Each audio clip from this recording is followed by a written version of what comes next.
Bismillahirrahmanirrahim. Assalamualaikum warahmatullahi wabarakatuh.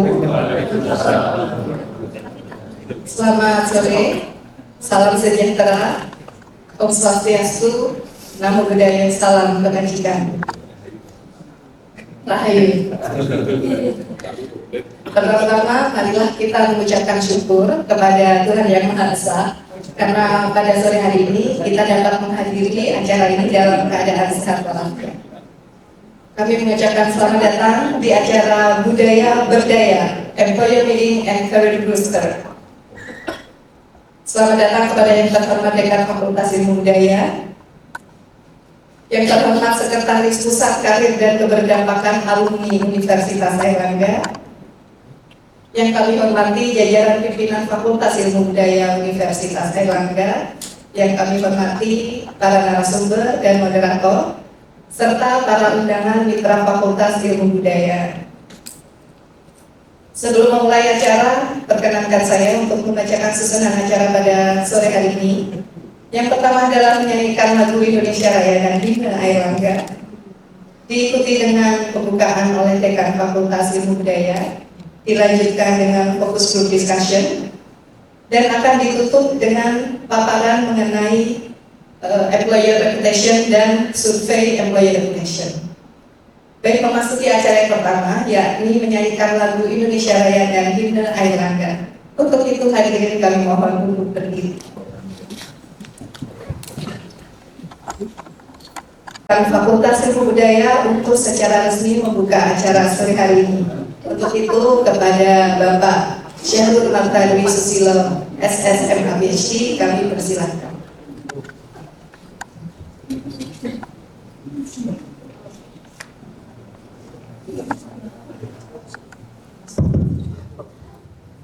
Bismillahirrahmanirrahim. Assalamualaikum warahmatullahi wabarakatuh. Salam sejahtera untuk kita semua. Selamat sore Bapak Ibu sekalian. Salam sehat ya semua. Yang terhormat Pak Sigit ya, mungkin yang saya selaku alumni sekaligus saya anggap sebagai perwakilan dari UNER Pusat. Terima kasih untuk kedatangannya. Yang terhormat juga para wakil dekan 1, 2, dan 3. Kemudian juga ini dari pengurus GDK Fakultas Ilmu Budaya. Ini sekretarisnya Mas Ezi belum datang ya, belum hadir. Dan juga tentu saja yang saya banggakan para alumni Fakultas Ilmu Budaya dan serta para stakeholder yang selama ini banyak membantu tumbuh kembangnya Fakultas Ilmu Budaya Universitas Airlangga. Mungkin sebelumnya ada yang baru pertama kali ketemu saya mungkin ya, karena saya terpilih menjadi dekan Fakultas Ilmu Budaya itu bulan November tahun lalu. Jadi baru saja Bapak Ibu sekalian, saya dari Prodi Sastra Jepang ya awalnya, dan pada tahun lalu ya,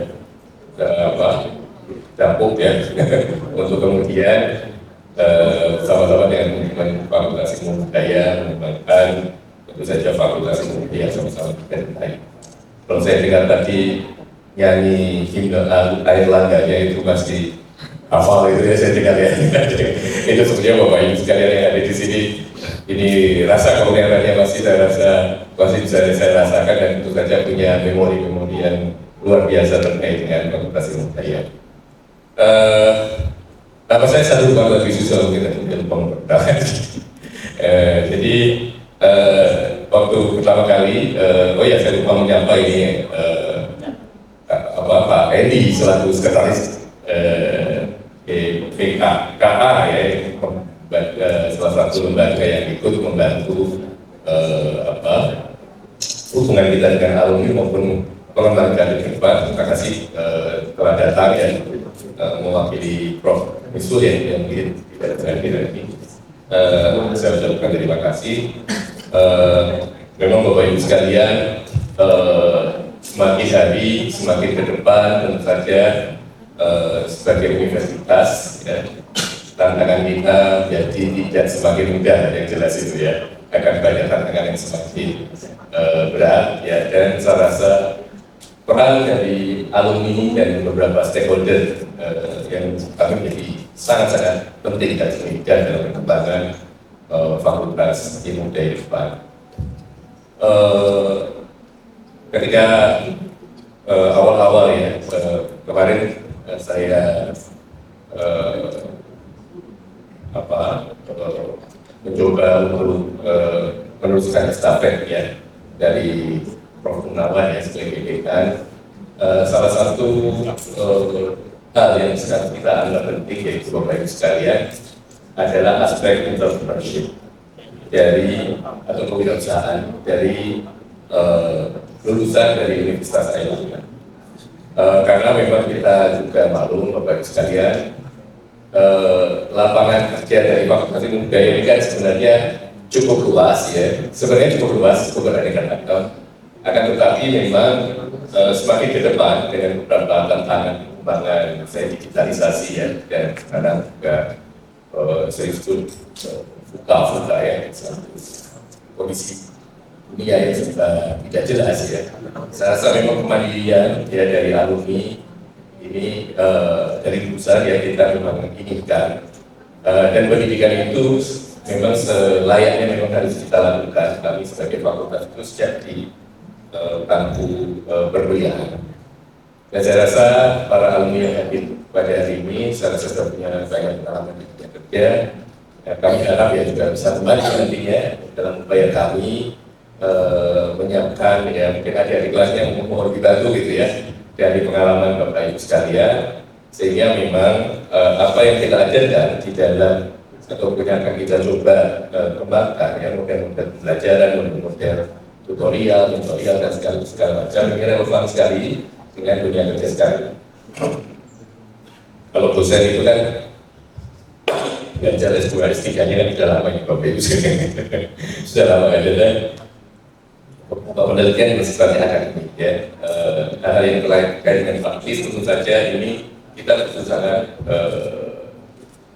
dari Bapak Ibu sekalian ya, terkait bagaimana kondisi kita sekarang, apa skill yang dibutuhkan ya. Saya rasa ini menjadi hal yang penting bagi kami. Fakultas Ilmu Budaya sendiri, Bapak Ibu sekalian, alhamdulillah mungkin kalau perlu punya kenangan gedung bekas Fakultas Dr. Iwan ya, mungkin awal-awal Bapak Ibu kuliah itu kondisinya mungkin masih belum baik. Alhamdulillah sekarang kita berhasil membangun satu gedung lagi di sisi kiri ya dari Fakultas Ilmu Budaya yang alhamdulillah bisa bangun 3 lantai dari sebenarnya jangka panjang mungkin 4 lantai yang kita rencanakan, tapi tahun ini sudah bisa 3 lantai berdiri meskipun belum diserahkan, tapi saya rasa dalam 2-3 bulan ini itu sudah bisa kita fungsikan. Nah, gedung ini nantinya salah satunya akan kita gunakan sebagai pusat dari komunikasi kami dengan masyarakat secara langsung ya, dengan mengadopsi beberapa sarana-sarana komunikasi yang sebenarnya sudah demikian kenal masyarakat sekarang ini ya, media sosial terutama ya, sehingga kita memiliki satu ruang podcast khusus ya, tempat nantinya kita berbagi ilmu juga. Ini saya rasa juga fasilitas yang ingin kita harapkan bisa dipergunakan juga oleh para alumni nantinya untuk berbagi ilmu juga bersama-sama dengan kami. Nah, ruangan itu ada di lantai 2 ya, saya rasa cukup representatif, nantinya bisa kita gunakan baik sebagai tempat diskusi bersama maupun tempat Bapak Ibu sekalian sharing pengalaman di dunia kerja, sehingga mungkin mahasiswa Fakultas Ilmu Budaya yang sedang belajar sekarang paling tidak punya kepercayaan diri gitu ya, punya kebanggaan ya. Ini alumninya sudah banyak berkiprah ya, dan kemudian mengenal Bapak Ibu sekalian. Dan nanti juga rencananya kami akan membuat semacam hall of fame ya, jadi foto Bapak Ibu sekalian, para alumni bergantian kita akan pasang, akan terpajang di situ sekaligus kita sebutkan di mana kerjanya gitu ya, Bapak Ibu apa ya, profesinya ya. Harapannya dia mengenal ya. Jadi ini yang kita harapkan nantinya yang depan. Nah, acara hari ini Bapak Ibu sekalian judulnya Budaya Berdaya, Employment Meeting Tari Booster. Itu hanya kedua Bapak Ibu sekalian. Sebenarnya saya ingin silaturahmi ya dengan Bapak Ibu sekalian karena belum pernah ketemu ya, belum pernah ketemu sama sekali dan kebetulan ini apa ya beberapa alumni ya murid saya mungkin sudah tahu, tapi beberapa yang lain mungkin belum pernah ketemu. Mungkin hari ini di pas bulan suci seperti ini sarana yang baik untuk kita bersilaturahmi juga untuk pertama nanti kita berbicara beberapa hal ya terkait mungkin perkembangan Fakultas Ilmu Budaya Depan. Dan saya juga mengucapkan terima kasih sebanyak-banyaknya kepada para alumni yang pada kesempatan yang lalu ya saya maaf juga kalau mungkin kejar-kejar oleh Pak Listiono, kemudian dikejar-kejar terkait dengan untuk trainingan di IS ranking ya. Saya ucapkan terima kasih atas kontribusi Bapak Ibu sekalian yang kemarin kita masukkan ke dalam list sebagai alumni yang sudah memilih ya UNER sebagai bersama Fakultas Ilmu Budaya UNER ya sebagai salah satu universitas yang baik ya, sehingga ini sangat berat bagi kami karena salah satu penilaian terbesar memang dari sisi itu Bapak Ibu sekalian, karena itu hampir 40% yang menentukan ranking ke depan. Meskipun kita sudah mencapai ranking yang cukup tinggi ya, tapi dari subjeknya Bapak Ibu sekalian untuk Fakultas Budaya sebenarnya kita sudah masuk ya kemarin di Modern Language ya kalau nggak salah ya, dan di linguistik itu sudah masuk ya di ranking 2 kalau tidak salah itu di Indonesia.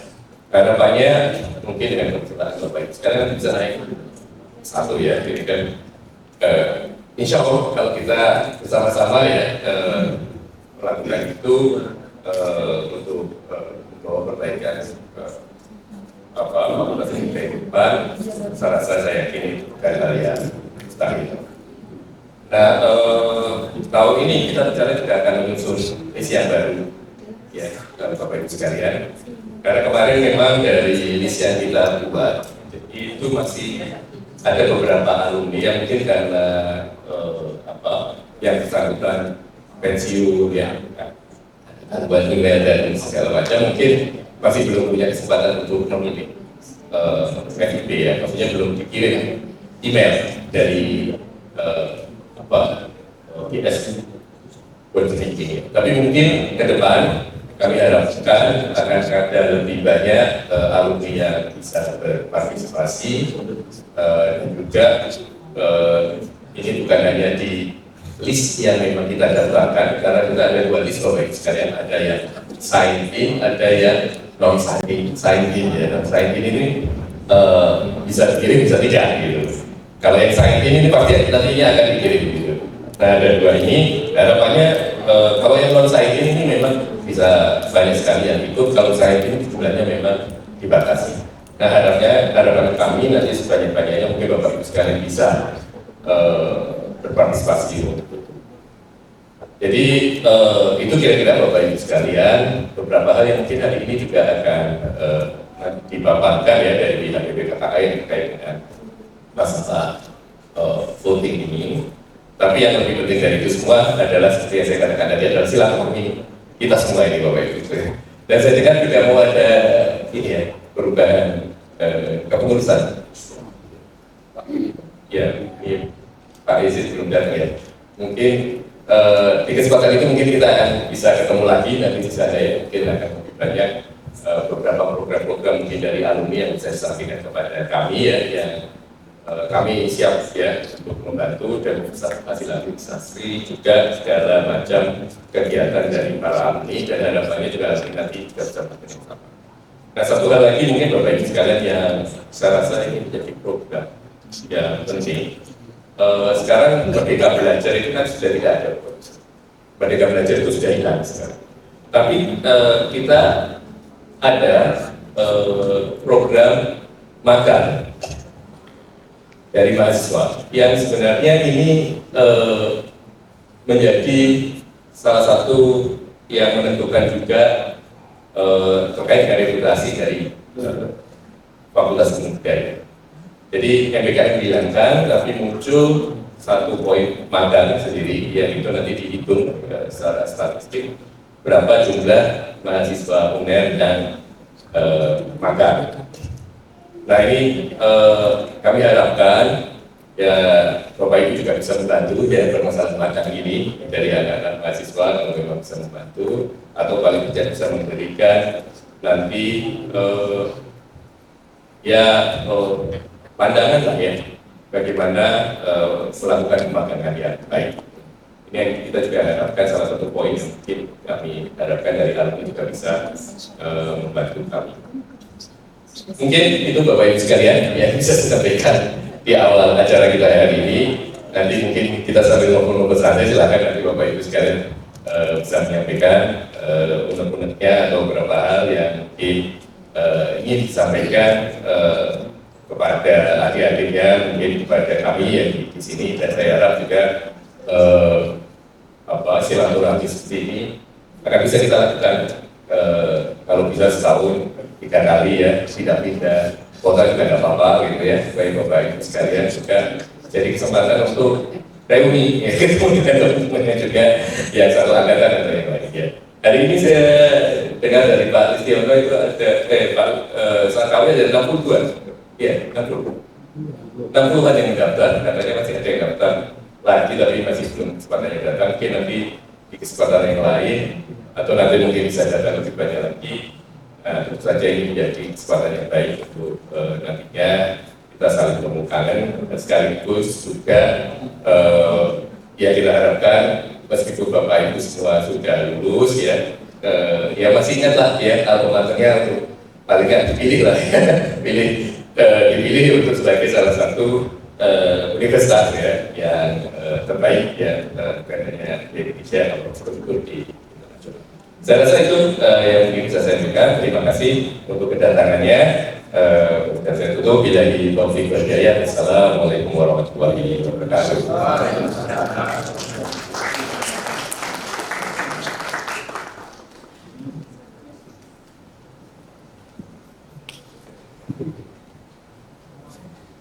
Terima kasih kami ucapkan kepada Lantai Kemendikbud Pak Syahrul Rampani Susilo atas sambutannya. Selanjutnya kita akan mengikuti pemaparan mengenai employee reputation yang akan disampaikan oleh Sekretaris Pusat Karir dan Keberdampakan Alumni Universitas Airlangga. Untuk itu kami mengundang Bapak Lati Kolektif SSM.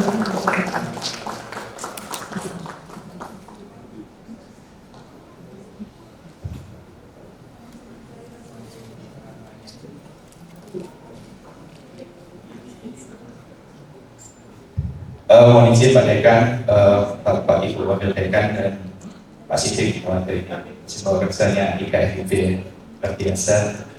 Tetapi muskom ya berarti. Oh iya UNER ya, siap. Mohon izin gitu ya, karena sejatinya mungkin Prof. Ismul yang harusnya di sini untuk memberikan materi tentang PKKA dan juga employer meeting dan juga employer reputation yang tadi disampaikan oleh Prof. Syahrul. Cuman beliau sedang berhalangan sehingga saya selaku sekretaris yang diminta untuk menyampaikan. Sebenarnya sedikit saja nih, mungkin saya ingin memperkenalkan sedikit tentang pusat karir. Jadi ada satu unit gitu ya di Universitas Airlangga namanya Pusat Karir dan Keberdampakan Alumni yang memang handle dua hal, utamanya tentang magang, kemudian lowongan kerja dan lain sebagainya. Itu ada satu unit yang kebetulan ada di kantor pusat. Jadi itu aja sekilas selain panjang ya tentang PKKA. Jadi saya tidak akan ngomong PKKA lebih panjang. Mungkin langsung to the point aja karena fokus dari pertemuan ini adalah untuk meningkatkan angka nilai ranking employer reputation di Universitas Airlangga ya. Jadi langsung saja ke bagian yang employer reputation.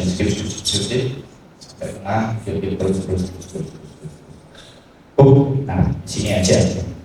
Nah, Bapak Ibu sekalian, alhamdulillah begitu ya, kita sudah sampai di 287. Dan saya yakin ranking 287 ini itu saya yakin itu adalah bantuan dari Bapak Ibu sekalian ya.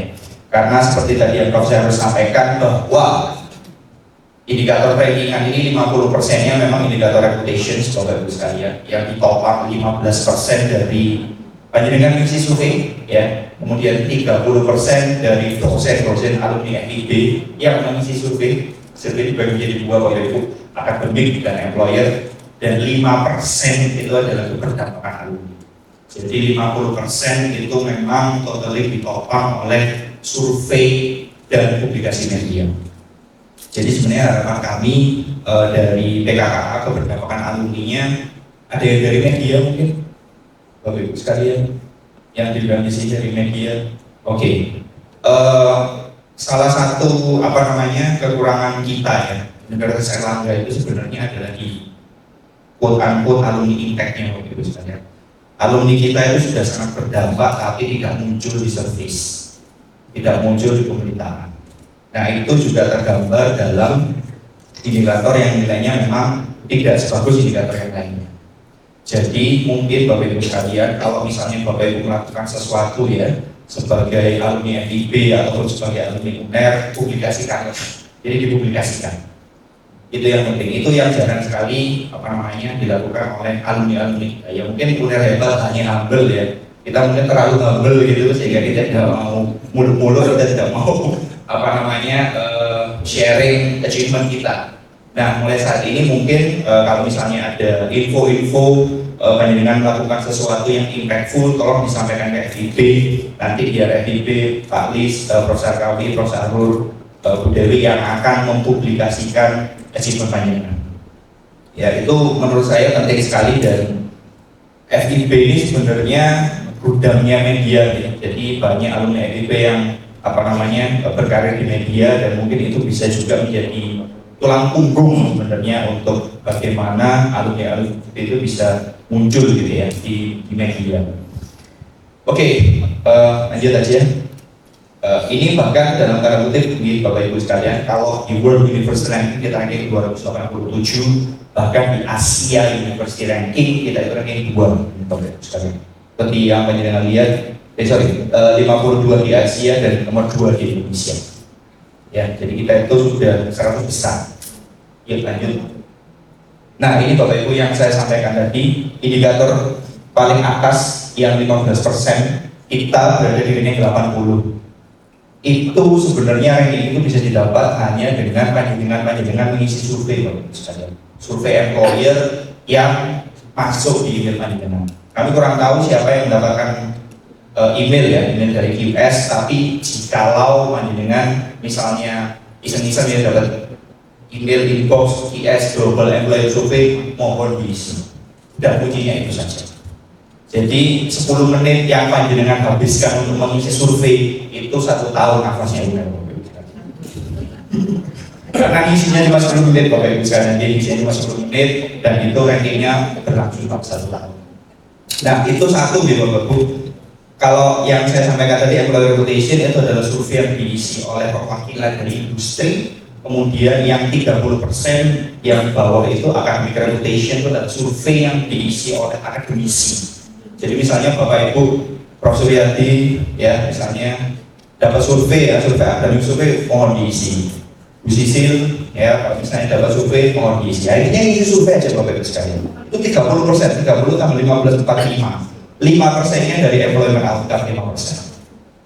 Jadi 50% dari perekonomian UNER itu full dari reputasi.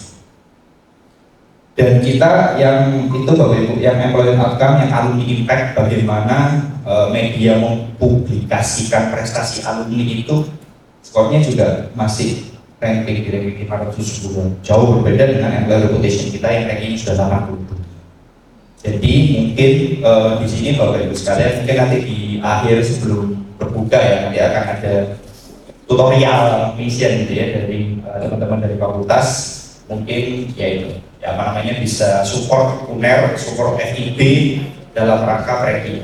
Mungkin itu saja kalau dari saya. Sisanya itu teknis mungkin nanti bisa disampaikan oleh teman-teman. FIB. Matur nuwun sanget, bila itu Assalamualaikum warahmatullahi wabarakatuh.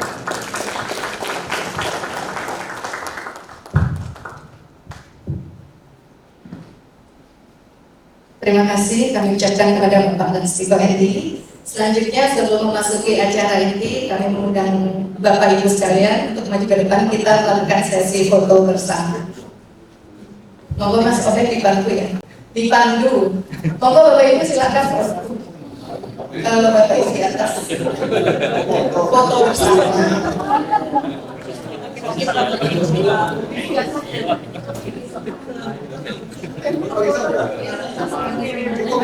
Ada yang di atas, ada yang di bawah.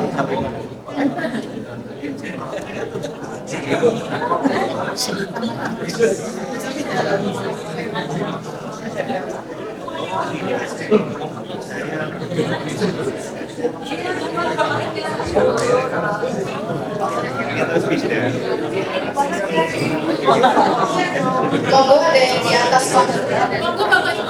Ayo. Untuk azan maghrib belum berkumandang.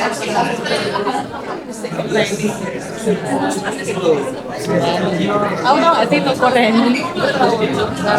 Saya nggak.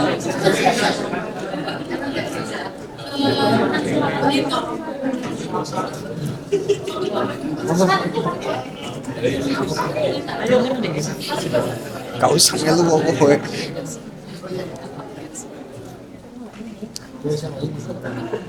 Tadi kan sudah.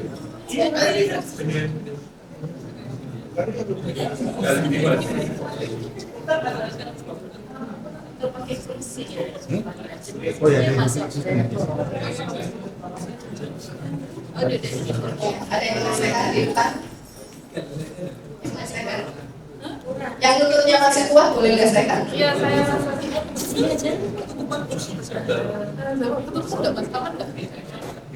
Yang masih 40 ke bawah masih bisa gesekan. Yang 40 ke atas berdiri saja masih susah.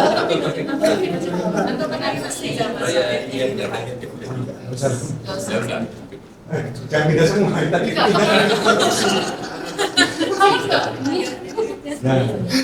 Pak Lut sudah bisa naik atau di depan sini Pak Lut? Dan kereta semua Mas Obed? Pakai kamera belakang ya Mas Obed? Iya. 1, 2, 3. Oh, sebentar. Masih ada satu Oh, bintang ya. tamu.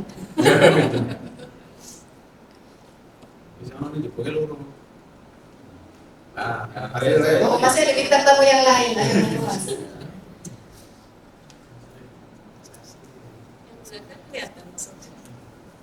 Kelihatan. Mending ke tengah aja, enggak kelihatan. Jangan terlalu mepet ke. Ya, boleh monggo.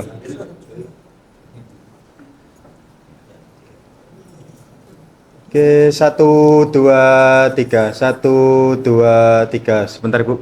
Bapak Ibu kameranya.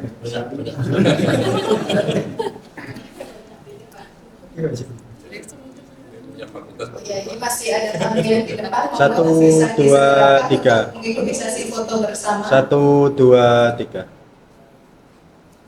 Ada berapa kali lagi Mas Obed? Tinggal 1. Ya, sebentar bingung ya Bapak Ibu. Perutnya ditahan. 1, 2, 3. 1, 2, 3. Nggak pakai gaya lain Mas Obed? Gaya yang lain.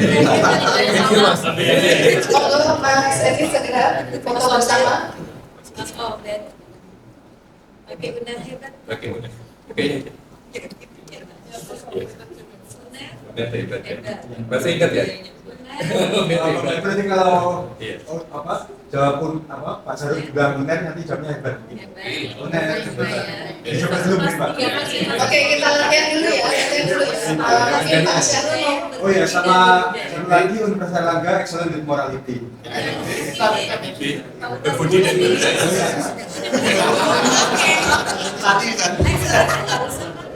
Iya. yang mana? Iya. Latihan dulu. Latihan dulu ya. Baik, Bapak Ibu sekalian kita latihan dulu ya. Ya. Uner. Uner.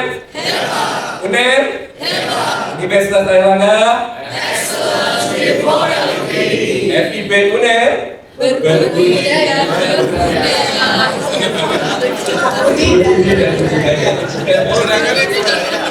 Coba kita dulu. Berbudi dan budaya. Udah, ulang sekali. Berbudi dan berbudaya. Kanan Oke, kiri apa ini sekali aja ya. Oh, benernya sekali. biar Bayang nggak? Ini. Coba kita coba sekali lagi Bapak Ibu sekalian ya. Gladi bersih ya, gladi bersih. UNER, Universitas Airlangga, FIB UNER,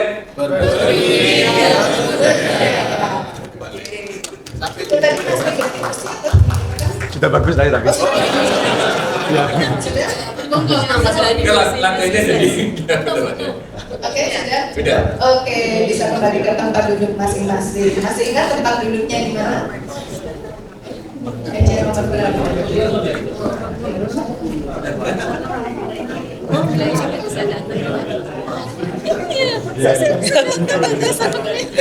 Iya, saya pikir datang juga. Iya, nggak bisa datang ada agenda barengan. Ya, selalu kembali Bu. Siap.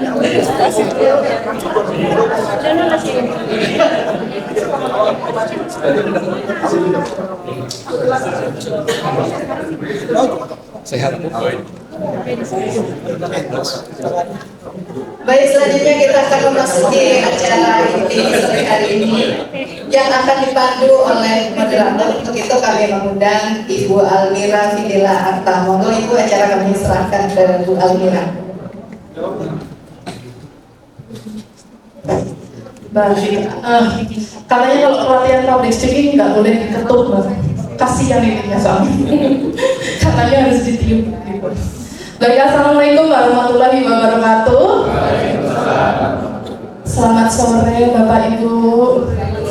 Wah, ini kayaknya sudah 80% energinya habis ini ya. Menunggu buka puasa. Selamat sore Bapak Ibu. UNER? Universitas Airlangga? Alhamdulillah, tepuk tangan untuk Bapak Ibu sekalian dari sini. Sejujurnya hari ini saya ada grogi sedikit karena di tengah-tengah Bapak Ibu yang hebat, alumni-alumni yang berdampak, kemudian ada pimpinan-pimpinan juga yang luar biasa sekali membersamai kami semua. Tapi ya sangat bahagia juga akhirnya bisa bertemu dengan dan bersua dengan Bapak Ibu sekalian. Nah, perkenalkan, nama saya Almira. Di sini kita akan membicarakan atau berdiskusi sedikit mengenai mahasiswa kita ke depan ini mau dibawa kemana. Tapi bukan lagu ya Bapak Ibu ya. Jadi tajuk kita adalah skill matching antara kalau dulu Dudi, kalau sekarang ganti gendernya jadi Susi, dan dunia pendidikan dan sejauh mana ijazah ini dan juga skill dibutuhkan dalam sektor usaha dan sektor industri. Nah, sebelum itu Bapak Ibu saya minta cakepnya dulu nggih. Saya ada pantun dulu biar gak ngantuk. Tadi kan sama Pak Edi udah dikasih angka, disuruh belum udah disuruh ngevote gitu ya. Jadi saya berpantun dulu sejenak. Menata niat di bulan mulia, menjaga lisan dalam perjumpaan. Cakepnya kayaknya kurang ikhlas ini. Di tengah puasa kita bersua, merajut gagasan dan masa depan. Tepuk tangan untuk Bapak Ibu sekalian yang hadir di sini. Nah, saya harusnya ini tidak sendirian karena saya ditemani oleh Profesor Suryadi. Sahabat lama saya dulu. Saya kenal Mas Suryadi ini ketika saya masih jadi dosen luar biasa karena harus PP Surabaya Gresik gitu ya Mas. Di Universitas Internasional Semen Indonesia. Kemudian, nah sekarang ini Mas Suryadi ini atau Pak Suryadi ini sebagai dosen di Universitas Ciputra. Nah, beliau ini juga merupakan tim penilai mandiri Kabupaten Kota Kreatif Indonesia, Kementerian Pariwisata dan Ekonomi Kreatif. Matur suwun sangat Bapak Suryadi atas sekalian, boleh berdiri dong Mas, supaya halayak bisa melihat betapa bersinarnya Mas Suryadi. Nah, kemudian saya juga ada satu narasumber, salah satu alumni terbaik kami di Bahasa dan Sastra Inggris. Kami juga perkenalkan Ibu Hito Yoshida. Boleh berdiri Ibu Hito. Nah, ini Ibu Hito ini merupakan Human Resource General Affair PT Smelting Management Gresik. Begitu ya Ibu. Nah, kemudian juga hadir di sini Bapak Ibu yang luar biasa, CEO, kemudian ada juga dosen, ada juga bekerja dalam bidang media dan sebagainya yang sudah bisa menyempatkan hadir di forum ini untuk berdiskusi sejenak untuk masa depan fakultas dan juga prodi kita di Fakultas Ilmu Budaya. Tepuk tangan untuk semua yang ada di sini. Nah, Bapak Ibu, saya sedikit bridging dulu ya mengenai kenapa kok harus ada FGD ini, manfaatnya sebenarnya apa. Jadi fokus group discussion yang akan kita lakukan habis ini atau setelah ini bertujuan untuk pertama mengidentifikasi kebutuhan dan ekspektasi employer terhadap lulusan FIB. Kemudian yang kedua, menggali kompetensi kira-kira apa yang diperkuat untuk kurikulum kita dan juga dukungan akademik apa yang kita bisa berikan kepada mahasiswa-mahasiswa kita nanti, khususnya di Fakultas Ilmu Budaya. Nah, selanjutnya untuk jangka panjangnya atau secepat mungkin kita berharap kita bisa menyusun strategi peningkatan employability dan juga career readiness kepada mahasiswa. Jadi kedatangan ibu bapak ke sini meskipun kehilangan tenaga mungkin ya, juga nanti saya kuras pikirannya seperti itu, tetapi akan jadi, insya Allah akan jadi amal jariah untuk bapak ibu sekalian. Nah, untuk siapa? Untuk mahasiswa FIB untuk lebih siap menghadapi masa depannya. Matur suwun sangat kehadirannya. Nah, bapak ibu, karena saya pengajar ya, saya ngasih PR dulu untuk Bapak Ibu sekalian. Jadi nanti setiap meja ini akan ada PIC-nya. Saya akan kenalkan beberapa PIC yang ada di pojokan sana. Ada Nuri, silakan Pak Nuri untuk set di di meja yang kita sudah distribusikan. Ada juga Bu Rima dari Bahasa dan Sastra Indonesia. Ada Pak Riza, Pak Ubay, kemudian Pak Lutfi, ada Mas Adi dan juga Ibu Firta. Nanti setiap meja ini kita akan berikan satu PIC, jangan dibully ya Bapak Ibu ya. Nah, tugas pertama Bapak Ibu sekalian adalah, nah di setiap meja ini nanti saya akan ada kertas nih Bapak Ibu. Ini saya akan berikan kertas di sini. Nah, saya ingin Bapak Ibu sekalian menuliskan satu kata atau satu frasa kira-kira apa yang menjadi tantangan utama lulusan FIB. Waduh, sulit ini. Monggo Bapak Ibu, untuk teman-teman PIC bisa nih. Monggo, di sini ada. Saya ya Bapak Ibu, sambil ngabuburit kita, ngabuburit yang bermanfaat. Monggo, saya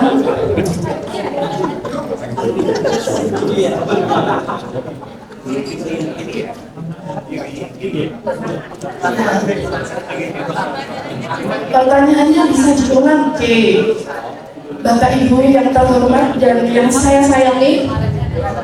Mohon tuliskan satu kata atau satu frasa yang menurut Bapak Ibu menjadi tantangan utama lulusan humaniora saat memasuki dunia kerja, khususnya sasing, sasindo, sasjek, sejarah. Kira-kira tantangan utamanya apa ya? Apakah ILP-nya kurang? Ataukah apa lagi Bapak Ibu? Kira-kira tantangannya apa untuk anak-anak kita di FIB? Ini sebelum berbuka harus diperas otak lagi. Monggo boleh dituliskan. Nah, untuk teman-teman PIC boleh menjelaskan mungkin tantangan utama itu bisa bermacam-macam. Nah, satu aja, nggak usah banyak-banyak. Yang banyak cukup buat saya. Oh, Bu itu udah nulis. Bu itu harus nulis. Itu akan jadi highlight utama nanti kita. Pak Edi tidak tulis? Tidak. Baik.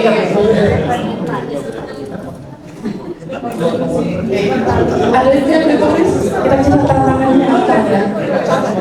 Boleh satu kata aja dulu Bapak. Nanti kotak yang lain untuk yang lainnya. Satu Bapak. Oke.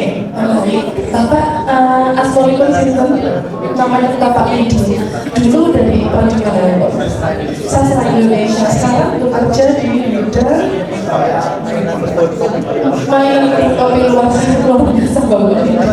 Nah, saya agak jalan-jalan ya Bapak Ibu, dari satu meja ke meja yang lain. Ini saya bertemu dengan Bapak Pidi. Angkatan berapa Bapak dulu? 91. Masya Allah, angkatan 91, saya belum lahir Bapak.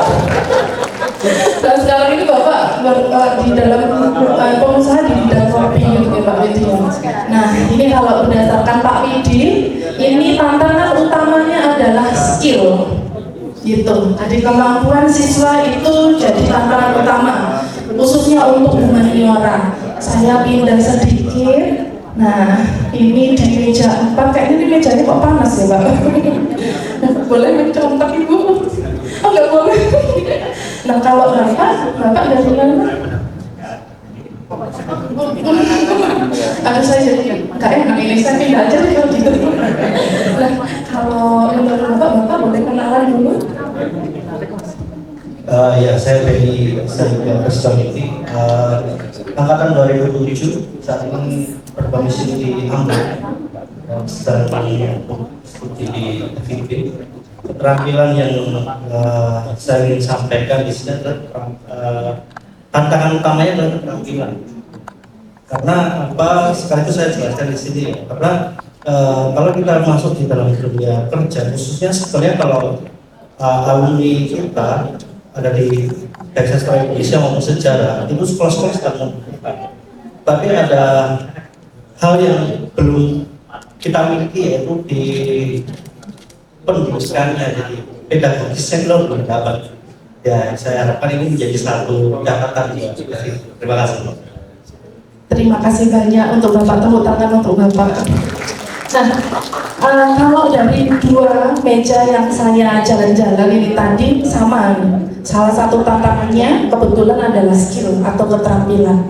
Nah, sebelum kita mulai diskusikan, saya pengen tahu dari perspektifnya Mas Suryadi sebagai narasumber, kira-kira kalau dari Mas Suryadi sendiri, apa sih sebetulnya tantangan yang akan dihadapi atau yang mungkin ini jadi pressure tersendiri nih untuk anak-anak kita, mahasiswa-mahasiswa kita, adik-adik kita untuk maju atau mendapatkan lapangan pekerjaan. Monggo Mas. Baik, terima kasih. Saya kira kita yang duduk di sini ada dalam satu frekuensi dan gelombang pemikiran yang sama, bahwa waktu kita dulu mengambil FIB itu sudah ada bayang-bayang dalam pikiran kita. Termasuk saya pun ketika waktu lulus UMPTN waktu itu dan membawa koran itu ke rumah, lulus sastra Indonesia itu orang rumah nggak ada apresiasi sama sekali. Jadi orang rumah itu koran ditinggal udah ya udah nggak. Dengan kata lain, itu adalah tantangan kita, bahwa kalau misalnya kita mengandaikan bahwa jurusan ini akan mampu mengatakan kita pada satu profesi yang memang sesuai dengan jurusan yang kita miliki, itu sempit peluang. Iya atau ya? Iya kan? Makanya dengan kesempitan itu kan, ya itu jadi tantangan tersendiri. Otomatis kita harus mampu menambah skill di luar itu, yang kalau bisa ke depan, ya FIB harus menguasai itu. Bagaimana upgrading dari mahasiswa dengan berbagai macam skill yang digunakan untuk menyongsong pendidikan, pekerjaan itu yang perlu dipertimbangkan. Apalagi kalau misalnya contohnya gini, kita lihat sekarang ini kan cukup banyak sektor pekerjaan yang tidak ada jenis kelamin jurusannya. Industri kreatif itu ya nggak ada jenis kelamin, ya mau ada jurusan apapun ya nggak peduli. Tantangannya adalah skill yang Anda miliki untuk masuk ke sana itu seperti apa. Nah kalau ini tidak dibaca oleh perguruan tinggi, ya nanti akan habis di sekian banyak peningkatan skill online. Google cukup banyak memberikan skill kita. Apple memberikan skill pada kita. Jangan-jangan nanti teman-teman Gen Z ya ngapain kuliah, tinggal ikut pelatihan desain grafis yang ada di online, dan itu cukup 3 bulan, 6 bulan, skill kita terasa, masuk, selesai. Ini kalau kita ngomong soal skill. Tapi menurut saya ada satu hal lagi yang tidak bisa didapatkan oleh mahasiswa ketika dia tidak menghinggapkan dirinya di dunia perguruan tinggi. Jadi soft skill-nya, kemampuan untuk beradaptasi, lalu kemampuan untuk berkomunikasi. Ini akan sulit kalau tidak ada dalam satu ruang lingkup perguruan tinggi. Tapi di sisi ini juga perlu adanya perguruan tinggi perlu memikirkan satu langkah-langkah konkret. Saya nggak tahu apakah pengembangan kurikulum di fakultas itu akan terhalang oleh aturan-aturan yang tidak memperbolehkan mata kuliah interdisipliner di kampus negeri terutama. Kalau kami yang bermain di kampus swasta itu ya agak diberi kelonggaran sih.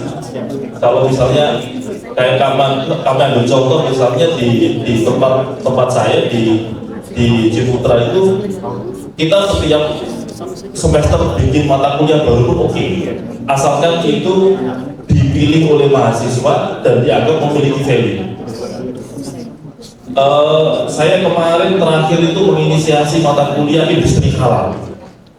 Jadi kita mengajari industri halal ke teman-teman Ciputra.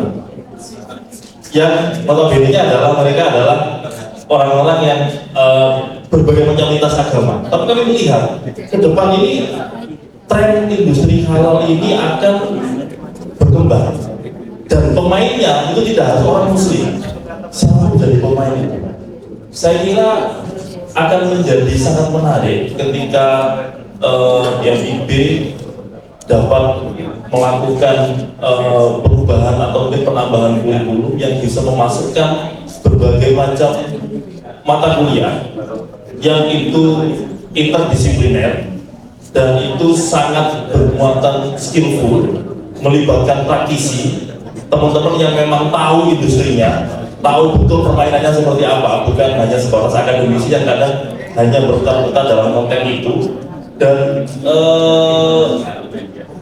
harapannya sih itu akan memberikan amunisi bagi teman-teman FIB yang mungkin mereka tidak bisa masuk ke dalam satu bidang kerja yang memang sesuai dengan jurusannya. Dan pada kenyataannya memang saat ini kalau mungkin di survei pun ya akan kelihatan bahwa lulusan FIB itu seberapa sih yang memang bidang pekerjaannya itu sejalan dengan bidang ilmuwan yang dia geluti. Tapi itu sudah menjadi satu problem, asalkan kita bisa memang menstrategikan itu menjadi satu rancang bangun kurikulum yang strategis. Saya kira itu sih sementara itu. Baik, terima kasih Mas Suryadi, Atur sangat atas insight-nya yang luar biasa. Ya, berarti soft skill itu penting ya Mas ya. Kedepannya kalau bisa interdisiplin itu hal yang harus bukan sesuatu yang tidak mungkin gitu. Nah sebenarnya kalau di kurikulum kita sekarang tuh ada sih Pak Suryadi lah, misalnya interdisciplinary subject tuh ada. Jadi kayak mahasiswa saya tuh bisa ngambil mata kuliah di misal FST itu bisa, atau di sejarah gitu. Nah ini barusan ini saya juga approval itu mereka tuh nggak ada tentang mata kuliah perencanaan event. Nah mereka tuh ambil gitu. Ya boleh. Mungkin maksud saya interdisiplinary ini mungkin bukan hanya sebatas interdisiplinary keilmuan, tapi langsung juga praktikal. Misalnya FIB bikin mata kuliah untuk personal branding. Wah ini kan semua kan main sosmed semua. Itu penting itu untuk mahasiswa. Lalu bikin mata kuliah digital marketing, itu jelas konkret kebutuhannya. Mahasiswa yang mengambil itu bisa jualan di Shopee dan sebagainya, jalan beres. Jadi maksud saya itu tidak hanya sebatas interdisiplinary lintas keilmuan yang ada di ini, tapi benar-benar interdisiplinary yang mengarah pada kebutuhan praktis mereka menghadapi dunia kerja. Apakah dunia kerja yang sifatnya personal atau dunia kerja yang akhirnya masuk ke korporasi? Begitu. Baik, luar biasa. Ini betul-betul jadi masukan untuk kita pemangku kebijakan juga prodi fakultas untuk kira-kira memikirkan teman-teman ini besoknya tuh mau jadi apa dan apa yang kita bisa butuhkan secara praktis. Nah, saya juga mengundang ini salah satu narasumber saya, ada Mbak Hito. Nah, Mbak Hito ini boleh diperkenalkan dulu, Ibu Hito. Ya, selamat sore semuanya. Terima kasih atas waktunya. Sebelumnya mungkin ini baru pertama kali ya ada jadi saya di sini sebagai HRGA Officer PT Smelting Management Gresik. PT Smelting Management Gresik ini adalah salah satu perusahaan yang membantu operasional PT Smelting. Mungkin Bapak Ibu ada yang pernah dengar ya, smelting atau peleburan tembaga terbesar di Indonesia itu adanya di Gresik. Ada 2 plant di Manyar, salah satunya ini adalah di tempat saya, seperti itu. Nah, di sini PT Smelting ini sebenarnya banyak actively hiring sekarang, jadi sedang meng-hire banyak sekali tenaga kerja karena memang kebutuhan tenaga kerja yang saat ini dibutuhkan juga sebenarnya sangat banyak. Cuman kendala yang banyak kami temukan itu adalah sulitnya menemukan tenaga kerja yang berkualitas. Nah, yang berkualitas ini seperti apa? Pertama, yang cocok dengan posisi yang sedang kita cari. Posisi-posisi yang sudah misalnya nih posisi yang memang berada di operation. Nah, di operation itu kan pasti butuh hard skill seperti orang-orang yang berada di peleburan tembaga, mereka sudah menguasai hard skill. Maka yang kita hiring adalah pasti kebanyakan orang yang sudah berkuliah atau sudah memiliki dasar ilmu di bidang tersebut. Tapi juga tidak menutup kemungkinan kita membuka lowongan untuk posisi administratif. Nah, ini nih sebenarnya di sini adalah peluang di mana lulusan-lulusan yang banyak di loker itu sebenarnya tercantum untuk semua jurusan. Nah, itu sebenarnya salah satu peluang untuk teman-teman dari FIB, terutama yang di sastra Inggris, sastra Jepang, sastra Indonesia ataupun sejarah yang bisa diisi. Nah, apa sih challenge-nya challenge lulusan FIB di dunia industri ketika pertama kali masuk? Saya setuju dengan Profesor Suryadi bahwa soft skill dan hard skill interdisipliner itu sangat diperlukan. Tapi ada satu hal yang paling penting yang menurut saya adalah hal yang titik utama, titik baliknya, yaitu selling point. Dari perspektif HR, itu yang pertama kali kita terima ketika menerima CV itu adalah tampilannya CV ini seperti apa. Apakah dia bisa cukup menjual dirinya, menjual dalam tanda kutip ya Bapak Ibu ya.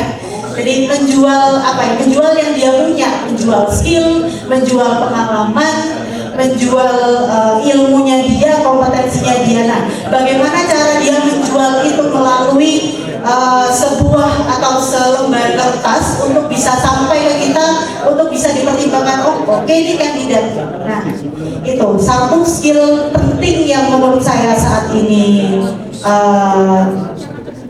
istilahnya mungkin kurang diasah oleh lulusan-lulusan sastra Inggris, sastra Indonesia, sastra Jepang, sejarah itu kurang menjual. Jadi ketika kita menemukan, ini lulusan UNER, jurusan apa ya? Jurusannya sastra Inggris. Posisinya biasa aja ya. Otomatis kita sebagai employer kelebihan dia, apa nih yang harus saya pertimbangkan dari CV dia? Itu sih menurut saya. Wah, luar biasa. Terima kasih sekali Ibu Hito atas masukannya.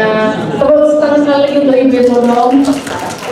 Nah, saya akan beri waktu untuk Bapak Ibu mungkin berdiskusi. Nah, atau mungkin dari Bapak Ibu kalian ingin sharing berdasarkan mungkin pengalamannya ketika menjadi CEO atau mungkin ketika membangun usaha seperti itu.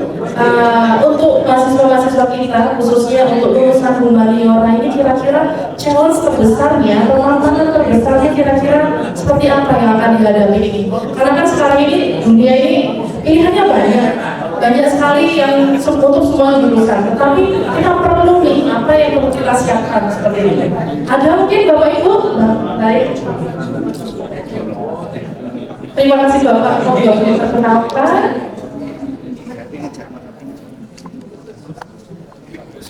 Izin Mas Siti, jalan saya. Assalamualaikum warahmatullahi wabarakatuh. Satu kata tadi ya, kalau dari sisi saya pribadi, tantangan untuk adik-adik kita nanti adalah mindset. Satu kata, mindset. Kalau skill bisa dipelajari, betul.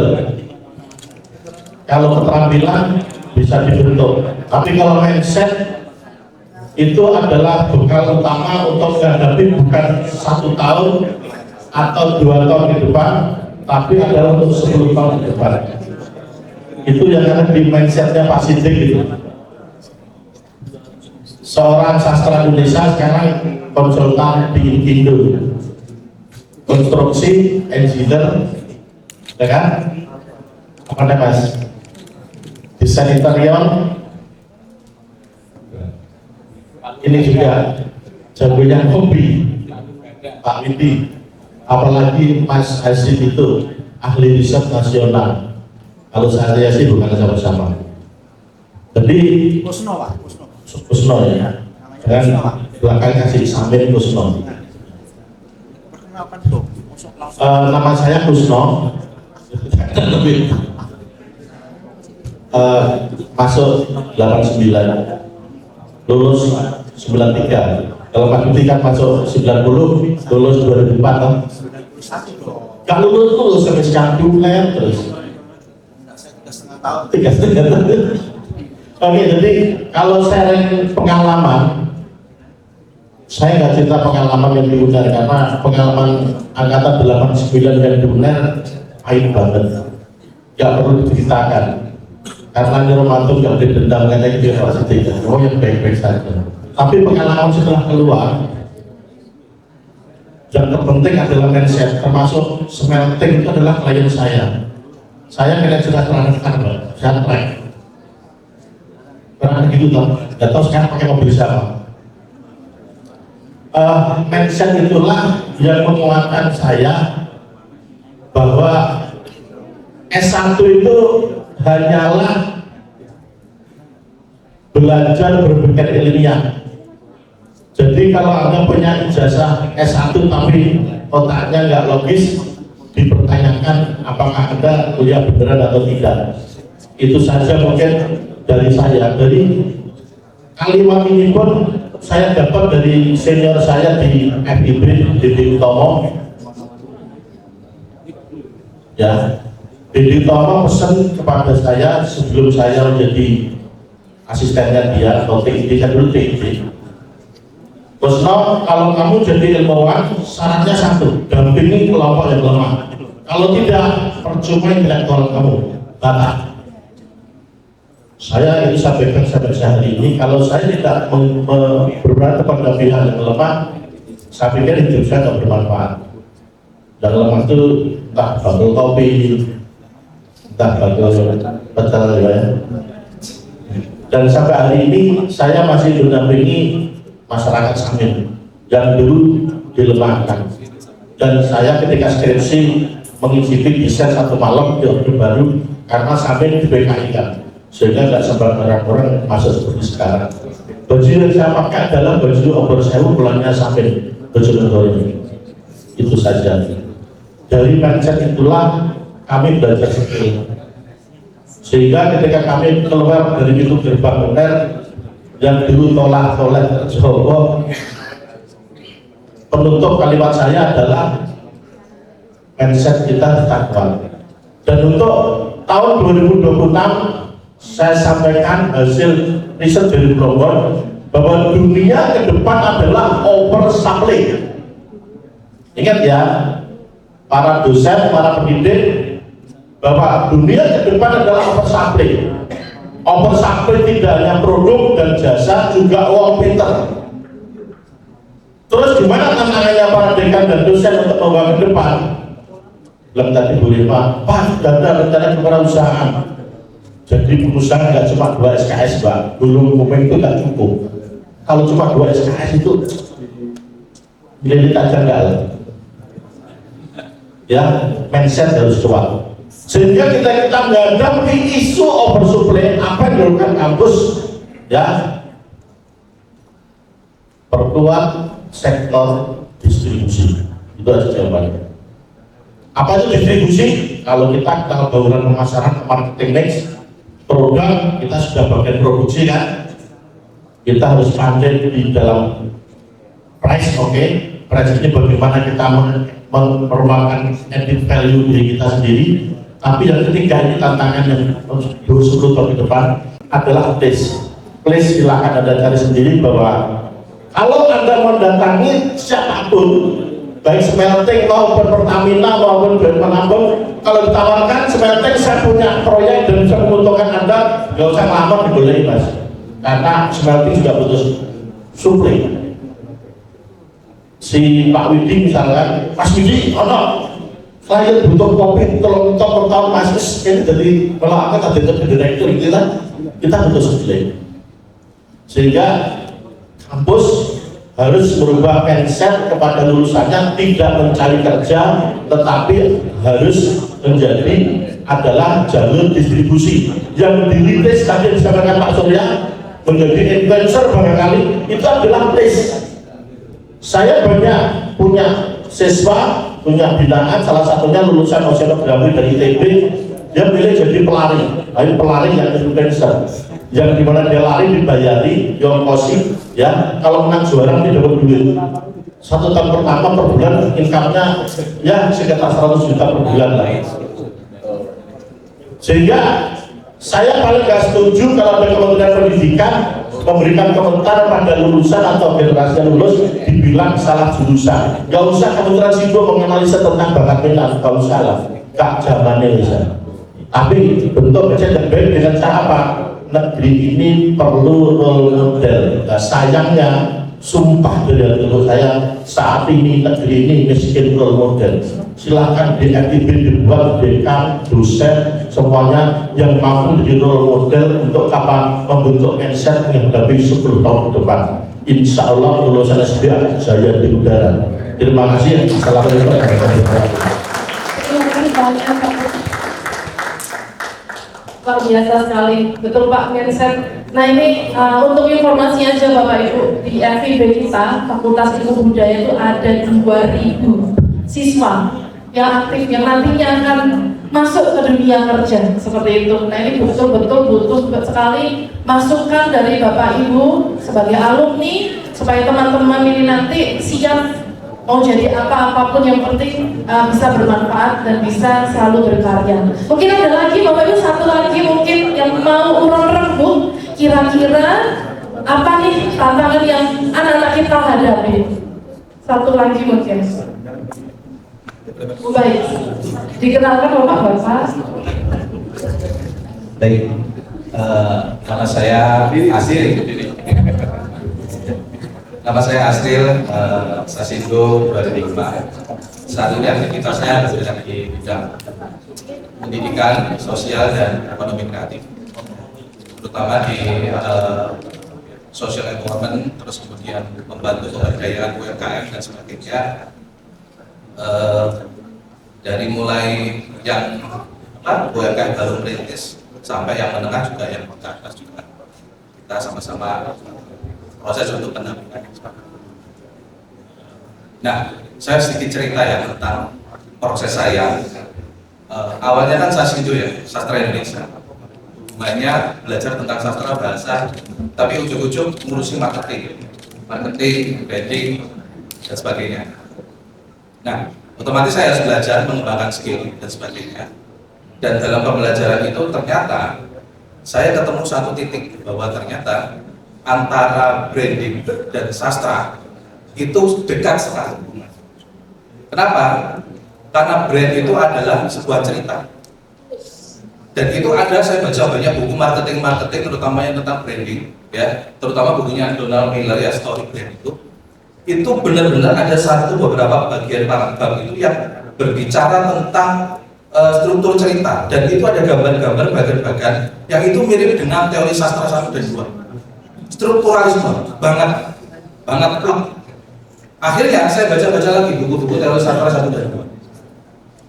Saya padankan itu ada teori tentang, masih ingat ada Vladimir Roth dan sebagainya, itu mirip banget digunakan untuk ilmu branding ternyata.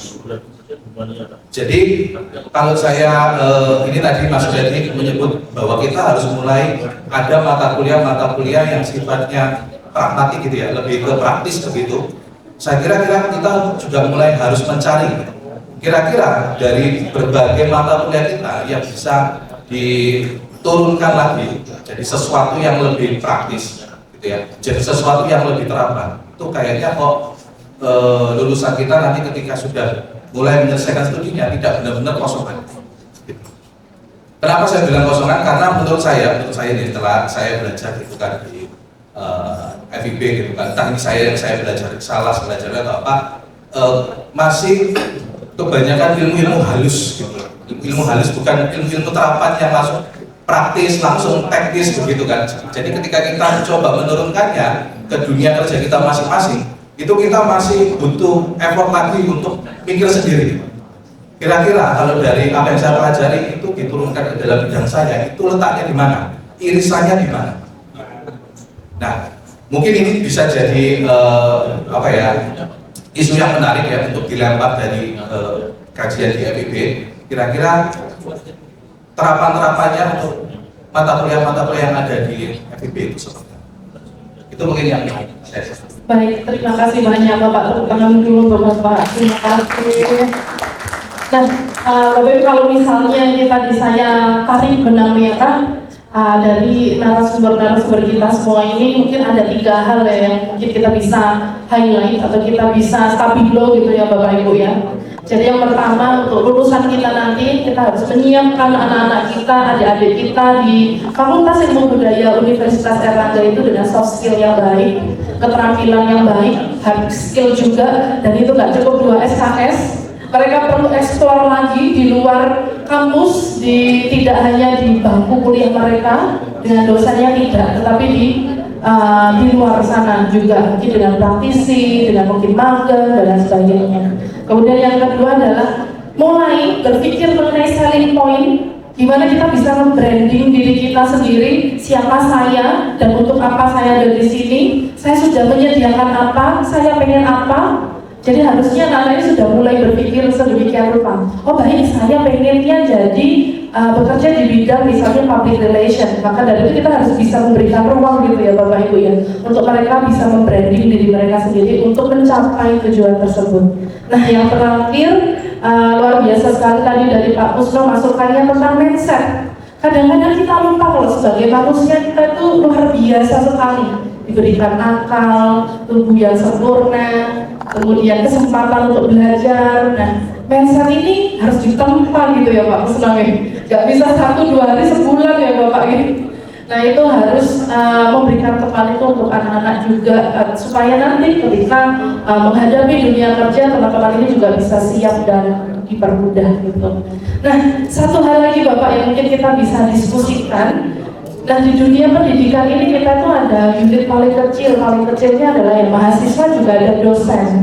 Kemudian di atas lagi ada prodi, ada departemen juga, ada fakultas dan ada universitas.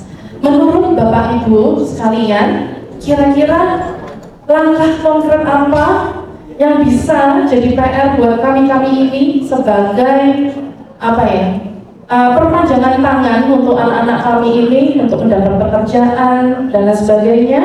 Itu kira-kira langkah konkretnya seperti apa kalau menurut Bapak Ibu? Apa yang harus kita perbaiki sebagai mungkin pengajar, sebagai stakeholder atau mungkin sebagai prodi, sebagai fakultas dan sebagainya? Monggo mungkin ada yang bisa sharing.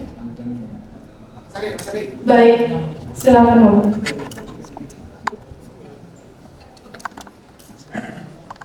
Assalamualaikum warahmatullahi wabarakatuh. Izin menyampaikan usulan juga ya. Nama saya Arif Syafrizal dari Penerbit Pustaka Sadar. Saya muridnya Pak Lis. Dulu Pak Lis yang ngajari bikin penerbit, dikasih link untuk belajar juga dan sebagainya. Teman-teman mungkin pernah beli bakso nggak enak, tapi besoknya tetap beli lagi karena orangnya tiap hari lewat. Pernah ya? Di depan rumah gitu ya. Nah intinya kalau kita mau jualan itu nggak perlu nunggu bagus, nggak perlu nunggu baik dulu, karena itu butuh waktu. Orang fokus 10 tahun itu lama-lama nanti dia akan usahakan. Di negara yang hari ini kita nggak ada lapangan kerja. Nah, mahasiswa itu harus punya daya cipta. Mahasiswa itu harus punya kemampuan menciptakan pekerjaan untuk dirinya sendiri. Saya bergabung di IKAPI, Ikatan Penerbit Indonesia. Itu ada penerbit yang gabung IKAPI bukan untuk ngobrol tentang keluh kesah penerbitan buku, tapi dia gabung IKAPI untuk jualan jasa layout. Jadi dia menyampaikan ke semua anggota IKAPI, kalau Bapak Ibu butuh layout, daripada mungkin bayar pegawai mahal dan sebagainya, kirim ke kami saja kebutuhan layout. Artinya semua ilmu yang ada di FIB ini kalau mau digali untuk pekerjaan, daya cipta, nah ini bisa. Apalagi hari ini setelah undang-undang cipta kerja itu ada namanya PT Perseorangan, Bapak Ibu sekalian. Bikin PT Perseorangan itu biayanya cuma Rp50.000, tidak usah pakai notaris. Jadi buka websitenya AHU, kemudian bikin PT Perseorangan, bayar Rp50.000 sudah jadi CEO. Jadi mungkin mahasiswa FIB Pak Dekan, Pak Lis mungkin bisa didorong untuk bikin PT Perseorangan, biayanya cuma Rp50.000, mereka dilatih untuk punya daya cipta, monggo bikin perusahaan jasa layout, perusahaan konten kreator, perusahaan IPO, perusahaan apapun, bimbingan belajar online, misalkan les-lesan IELTS, itu banyak sekali. Intinya daya cipta, dan hari ini semuanya terbuka. PT Perseorangan cuma Rp50.000, aksesnya mudah, nggak pakai notaris. Terima kasih. Assalamualaikum warahmatullahi wabarakatuh. Waalaikumsalam warahmatullahi wabarakatuh. Satu solusi Bapak, wah itu ide yang sangat luar biasa juga. Karena di kami pun sebetulnya ada, mereka itu semacam membuat bisnis plan untuk penerjemahan, terus cari klien, dan sebetulnya itu ada, cuman belum sampai ke sana untuk membuat PT Perseorangan dan sebagainya. Itu betul-betul sangat baru juga buat saya dan sangat insightful seperti itu Bapak. Mungkin sangat bisa sekali untuk diimplementasikan ke depannya dalam bidang pendidikan.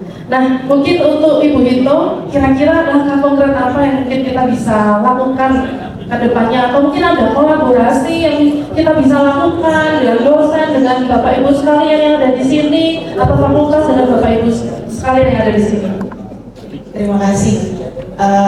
Jadi mungkin seperti Bapak Ibu tahu ya, kalau untuk masuk ke dunia kerja terutama profesional, di sini yang saya bilang profesional dan mungkin masuk ke industri seperti korporat gitu ya, itu kan pasti ada satu proses tahapan seleksi yang namanya psikotes. Nah, menurut saya mungkin mulai bisa digalakkan dari mungkin entah saya kurang paham ya untuk cara menyusun kurikulum itu seperti apa. Cuman di sini yang saya harapkan adalah ketika teman-teman sudah masuk dunia kuliah, mereka tuh sudah tahu ke depannya mau membawa diri mereka kemana. Seperti yang saya sampaikan tadi. Jadi, saya ke depannya ingin menjadi seorang profesional. Nah, untuk jalan menuju ke profesional ini adalah yang harus difasilitasi oleh kampus, yaitu melalui program studi. Nah, mungkin psikotes ini bisa diselenggarakan entah di awal atau di akhir sebelum kelulusan. Untuk apa fungsinya? Untuk memetakan minat dan bakat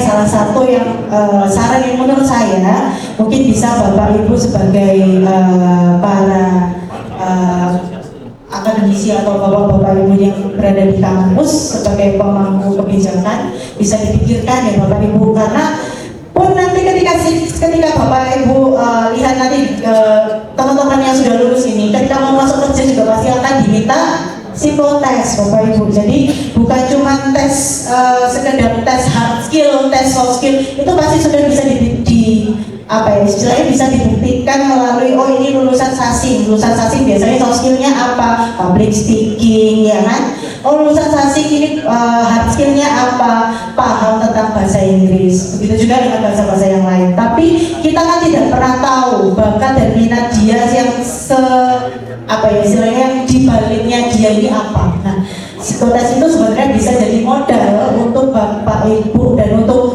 teman-teman yang ada di kuliah untuk mengetahui, setidaknya mereka tahu, oh saya ini ternyata minatnya di sini. Jadi mereka sudah harus mulai bisa menggali, mereka sudah mulai bisa memetakan, oh saya nanti kedepannya bisa seperti ini.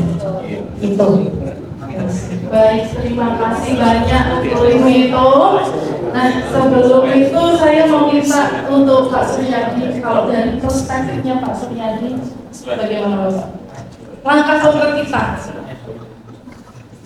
Ini tadi saya mikir, Pak Jumir kontak gitu. Kontak masih baru. Saya kira cukup ini ya. Saya kira dari sekian banyak pembicara tadi sudah ada satu benang merah yang memang itu bisa menjadi PR bagi teman-teman di FIB tentang bagaimana mengintegrasikan soft skill itu ke dalam mata kuliah, atau mungkin juga mencoba mengeksplorasi lebih jauh dari mata kuliah yang ada untuk masuk ke ranah pragmatisme. Itu sih saya kira sudah cukup ini kok, cukup konstruktif untuk diskusi kita pada kesempatan sore hari ini. Tinggal mungkin yang perlu dipertimbangkan lagi adalah bahwa upaya-upaya untuk mengintegrasikan ini nanti akan menjadi kurang efektif kalau ini hanya sebatas hajat yang digaungkan oleh internal dari FIB, karena akan menjadi cukup oke kalau misalnya akan banyak sekali praktisi yang akan masuk ke sana untuk menginjeksi skill itu. Kalau itu hanya sebatas ditangani oleh teman-teman di FIB, saya kira akan menjadi kurang ini ya, kurang strategis ke depannya. Mungkin saya kira itu. Dan saya nggak tahu ya, kalau tadi kan ada alumni center, karir center ya. Itu skill center ada nggak nih? Biasanya Kan kayak karir kan ada soal pasca gitu loh, tapi dalam proses menujunya ya. Di karir center itu ada nggak kayak semacam ya konsultasi atau apapun yang berkaitan dengan, kalau misalnya saya ini anak polos dari mana, kalau saya ingin meningkatkan skill ini saya harus bagaimana dan kemana? Kalau konsultasi nggak banyak di karir center itu akan mengarah ke situ ya. Oke.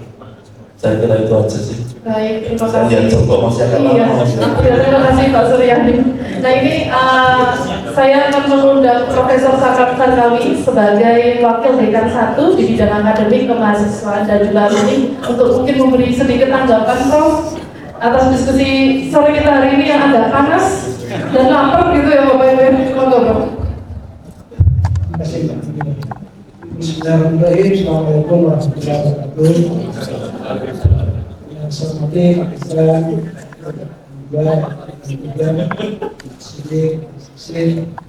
dan kawan-kawan semua. Jadi mungkin saya tidak memberikan data satu persatu. Saya mungkin pengen memberi ilustrasi. Saya ilustrasi alumni Unhas. Di situ ada statement. Jadi saya pernah cerita ke Mas Nasib. Ada satu perusahaan besar yaitu PT Semento Nasa. Tadi isu yang beredar di kalangan alumni UNAS itu adalah kalau Anda bukan alumni ITB, jangan mimpi masuk Semento Nasa. Itu satu poin. Yang kedua, hari ini sebenarnya sore ini saya juga harus menghadiri acara seperti ini di Sidoarjo, yaitu temu alumni Unhas di Jawa Timur. Dan ternyata itu luar biasa besar di taman saya. Apa yang saya katakan di sini adalah ini adalah persoalan jaringan, persoalan networking. Jadi saya sering bilang ke teman-teman mahasiswa, kita boleh pintar, tapi kalau kita nggak punya networking yang baik, juga tidak ada gunanya. Kenapa?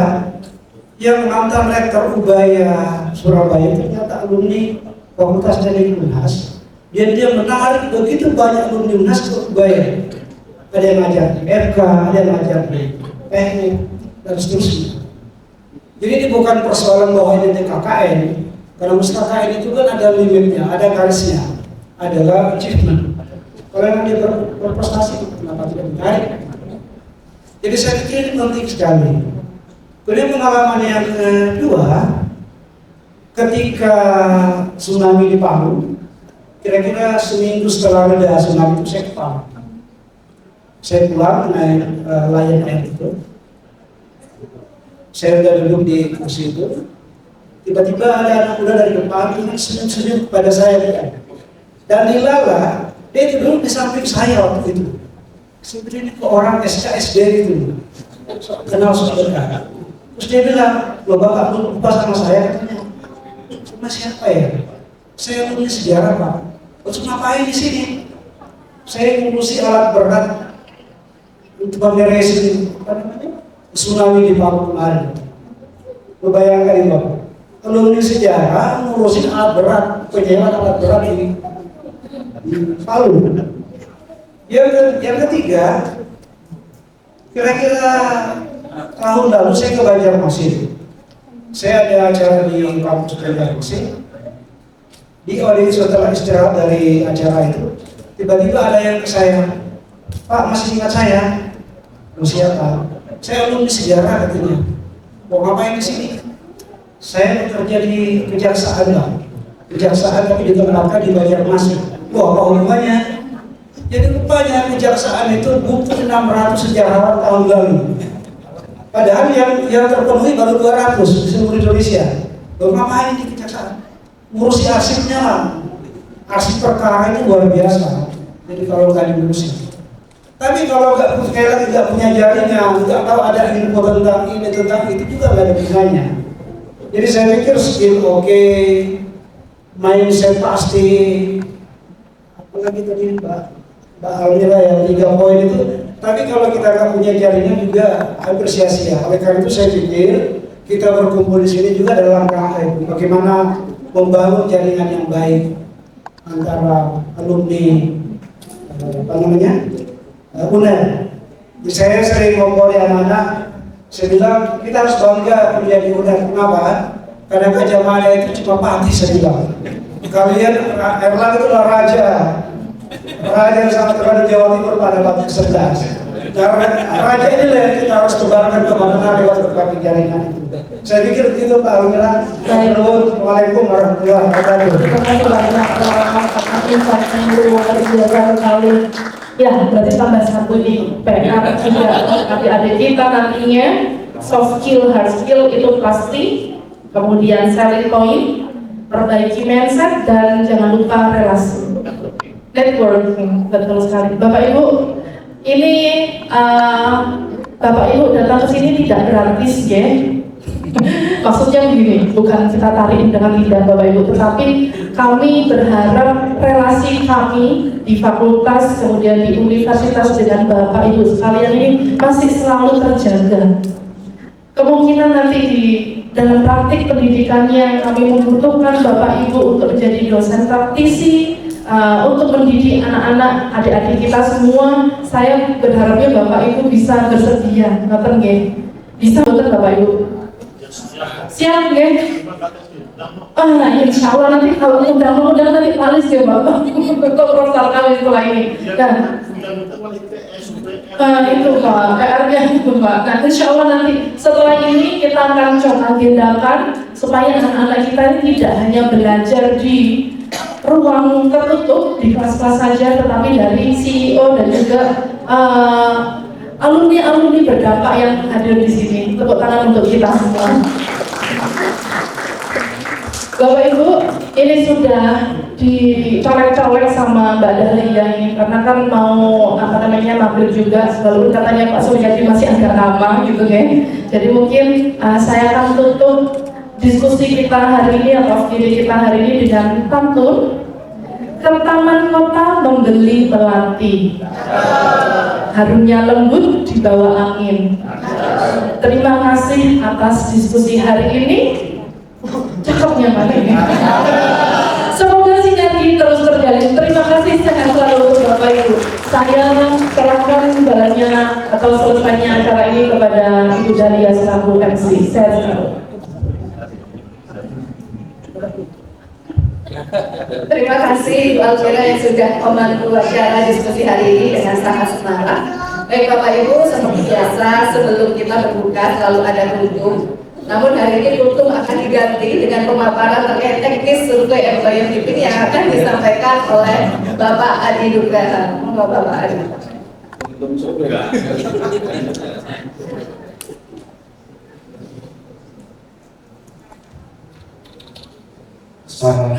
Pagi.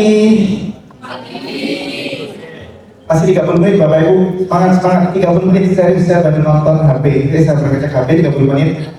Jadi saya masih punya waktu berapa menit? 25 menit, 5 menit buat jalan ke restoran. Oke, sebentar aja. Jadi kita kembali ke angka dan bla bla bla dan bla bla yang tadi sudah disampaikan oleh Pak Edi di BKKA, yaitu mengenai employer reputation survey. Bapak Ibu diundang di sini selain kami, saya pinjam istilahnya Bu Almira gitu. Selain kami peras tadi idenya, selain kami peras masukannya dan sebagainya, kami juga mohon bantuan ke Bapak Ibu. Satu hal saja yang bisa dilakukan dalam waktu 10 menit tadi sudah disambung oleh Pak Edi, yaitu tentang US Employer Reputation Survey. Kembali ke masalah rankingan. Jadi Bapak Ibu diundang di sini sebagai salah satu yang either pernah mengisi, jadi sudah kami daftarkan ke QS sudah kami daftarkan, atau akan kami daftarkan di rankingan tahun depan. Jadi either sudah pernah mengisi atau akan kami daftarkan di rankingan tahun depan. Tadi belum kenalan ya. Nama saya Adi, saya manajer data di Fakultas Budaya di bagian kemahasiswaan. At least sampai tanggal 1 Maret setelah saya pindah. Jadi ini tugas terakhir saya. Jadi apa itu QS Employer Reputation Survey? Nanti Bapak Ibu akan kami daftarkan atau sudah pernah kami daftarkan, yang pada akhirnya akan dihubungi oleh pihak QS untuk ya istilahnya mengidentifikasi lulusan dari universitas mana sih yang oke, lulusan dari universitas mana yang keren. Jawabannya pasti UNER ya, jangan lupa ya. Jadi kalau ada pertanyaan jawabannya pasti UNER. Jadi lulusan mana yang kualitasnya bagus, impact-nya oke, dan keterampilannya luar biasa. Nah tujuannya apa? Jadi tujuannya ada mengumpulkan opini atau pendapat dari para pemberi kerja, yaitu Bapak Ibu di sini. Bapak Ibu di sini sebagai CEO, direktur, manajer, HRD, atau apapun yang kami di sini Bapak Ibu. Jadi universitas mana sih yang paling unggul dan memiliki lulusan yang paling siap kerja? Jadi lulusan dari FIB dalam konteks ini atau UNER secara umum nanti yang sekiranya bisa bekerja dengan baik di depan Bapak Ibu. Jadi survei ini namanya Employer Reputation.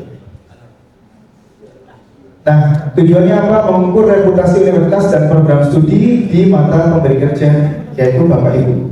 Jadi sekali lagi, mahasiswa kuliah di UNAIR, kuliah di FIB, tujuannya pasti juga akan bekerja. Dan salah satunya ini bekerja di tempat Bapak Ibu. Nah, Bapak Ibu sebagai employer atau pemberi kerja, nanti dimohon bisa menampung mahasiswa kami dan memberi masukan ketika ada survei. Nah, metodenya gimana? Metodenya simple. Metodenya tadi sudah disampaikan oleh Pak Edi di awal, yaitu meluangkan 10 menit waktunya untuk mengisi survei. Meluangkan 10 menit waktunya di dalam mengisi survei. Jadi Employer remuneration ini tadi sudah disampaikan oleh Pak Endi, nilainya gede banget, 15%. Jadi 10 menitnya Bapak Ibu ternyata nilainya lumayan besar di situ, 15%, dan nanti berlaku selama 1 tahun ke depan. Jadi sekali lagi kami terima kasih sekali kepada Bapak Ibu yang kemarin sudah mengisi kami sudah daftarkan, atau Bapak Ibu yang akan kami daftarkan kepada QS, karena 287 itu tidak hanya sekedar angka, tapi itu adalah sumbangsi luar biasa dari Bapak Ibu. Jadi tepuk tangan untuk Bapak Ibu semua. Kami terima kasih banget.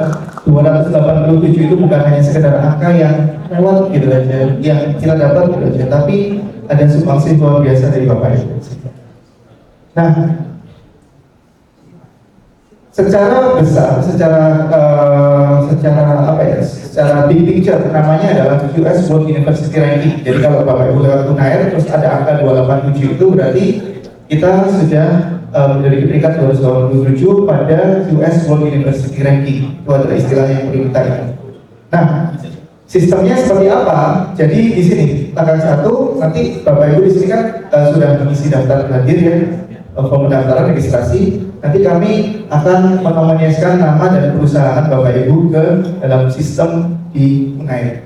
Jadi kami nominasikan. Lalu poin 2 PKKA atau Pak Indi tadi ya, Pak Indi tadi nanti akan menyaring nama-nama mana sih yang kami ingin sekali memberikan semuanya, tapi ada batasan berapa nama yang bisa diberikan kepada QS. Jadi akan disaring lagi, akan difilter lagi nama-nama yang akan dinominasikan ke QS. Setelah itu, nama-nama yang terpilih pada poin kedua akan kami submit ke QS-nya. Jadi kalau poin 1 itu kami submit ke aplikasi di internal dulu. Poin 2 difilter oleh BPKKA. Poin 3 baru kami submit ke QS. Nah, langkah selanjutnya QS kan sudah menerima nama Bapak Ibu. QS akan kemudian mengirimkan email ke Bapak Ibu untuk mengisi survei yang tadi cuma 10 menit. Setelah itu Bapak Ibu dimohon di poin 5 untuk mengisi survei, dan setelah mengisi survei di situ ada terima kasih sudah bla itu sudah akan di screenshot atau di foto terus dikirimkan ke kami. Simple gitu aja. Pertanyaannya lumayan banyak meskipun hanya 10 menit gitu ya. Tapi intinya satu, kalau ada pertanyaan tentang universitas, jawabnya UNER. Yang lain peduli amat deh. Pokoknya ada universitas UNER gitu aja. Simple. Nah, hanya itu saja Bapak. Di sini yang sudah pernah kami daftarkan dan sudah mengisi survei, mungkin sudah. Oh terima kasih.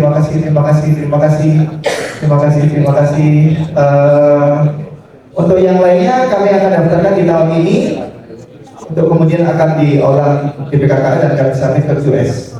Nah, buat yang belum tahu bentuknya kayak gimana sih surveinya, akan ada email. Kalau kemarin sih pengirimnya dari Gabriel dan Costa, nggak usah dihafalin Bapak Ibu, nggak keluar di ujian. Jadi subjeknya itu QS Global Employer Survey. Jadi bisa, kalau nggak ada di inbox bisa dicari di promotions, updates atau spams. Tapi rata-rata masih keluar di inbox. Nah, sebelum survei dikirim, kami dari FIB akan mengingatkan Bapak Ibu yang sudah kami daftarkan untuk Bapak Ibu tolong please cek emailnya, please cek inboxnya, atau please cek di search nama Gabriel Da Costa atau di search QS keywordnya di dalam email. Nanti akan keluar email seperti itu, bisa langsung start surveinya gitu aja. Teknisnya masih akan panjang, saya nggak membahas panjang lebar, kita langsung next aja. Intinya adalah, nah di bagian ini nih. Jadi kami tidak diperbolehkan untuk memaksa Bapak Ibu memilih Universitas Airlangga, tapi pasti dirinya benar kan ya? Ya, Bapak Ibu?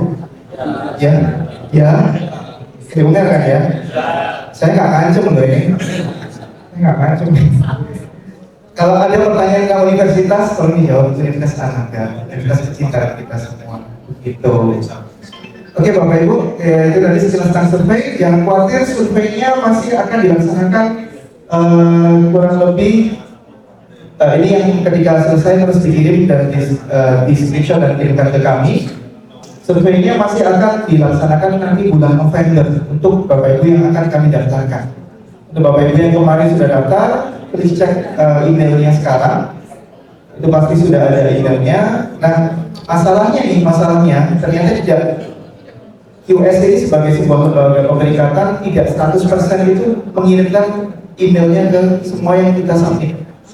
Jadi mohon maaf kalau mendekati bulan-bulan itu kami akan merepoti Bapak Ibu, dengan tolong dong cek emailnya, ada nggak dari US, kalau ada tolong isi, ya kurang lebih seperti itu. Jadi sekali lagi kami terima kasih sekali Bapak Ibu sudah meluangkan waktu di sini dan mendengarkan paparan tentang survei yang akan kami laksanakan atau akan dilaksanakan di kisaran bulan November sampai bulan Maret. Oke, itu aja. Ada pertanyaannya? Ada pertanyaannya? Ya, terima kasih Bapak Ibu. Ini isi acara nggak bisa dibentuk dulunya nih. Adanya nggak bisa dicepetin ya? Oke, sayang sekali. Oke, makasih. Terima kasih Pak Adi untuk volumenya yang singkat. Baik, selanjutnya sambil menunggu azan maghrib sebelum acara ditutup, saya akan memberikan beberapa informasi. Yang pertama, bagi Bapak Ibu yang kesini membawa kendaraan sendiri, semoga karcis parkirnya nanti bisa dimintakan stempel di meja registrasi di depan supaya nanti tarifnya flat, gitu ya. Karena kalau tanpa stempel nanti tarif parkirnya itu per jam itu ada biayanya sendiri, 1 jam, 2 jam, 3 jam seperti itu. Jadi supaya tarifnya flat bisa dimintakan stempel di depan. Kemudian di depan juga itu ada meja. Di situ Bapak Ibu bisa mengambil coffee break. Dan nanti coffee break itu nanti sebelum buka puasa ya. Nanti ada buka puasa. Buka puasa bisa di resto yang ada di lantai 1. Sudah ada meja dengan reservasi atas nama Airlangga. Untuk Bapak Ibu yang melaksanakan ibadah sholat maghrib, di lantai 1 di dekat parkir ada masjid, atau yang di lantai ini di ujung dekat toilet itu ada musola. Jadi dari pintu ini ke arah kanan kemudian terus ke sana itu ada musola. Wudhunya di sebelah kiri di area taman yang di depan. Seperti itu. Itu saja mungkin informasi yang bisa kami sampaikan. Jadi sambil menunggu azan maghrib, mungkin Bapak Ibu bisa saling berjejaring ya. Seperti lagi salah satu masukan dari Pak Sarkawi bahwa salah satu hal yang penting bagi kita adalah berjejaring. Ke bawah jam berapa? Oh, boleh ke bawah, boleh jam berapa saja. Oh, ini ternyata coffee break-nya diberikan di sini. Boleh. Terima kasih tim AGT. Jadi Bapak Ibu boleh nanti setelah ini bisa langsung bersiap-siap berbuka puasa di bawah atau bersiap-siap sholat maghrib. Monggo, kami tidak melarang atau memaksa. Baik, terima kasih Bapak Ibu. Dengan berakhirnya paparan dari Mas Adi tadi, maka berakhir juga acara Employment budaya-budaya pada sore hari ini. Kami mengucapkan terima kasih banyak atas kehadiran Bapak Ibu semua.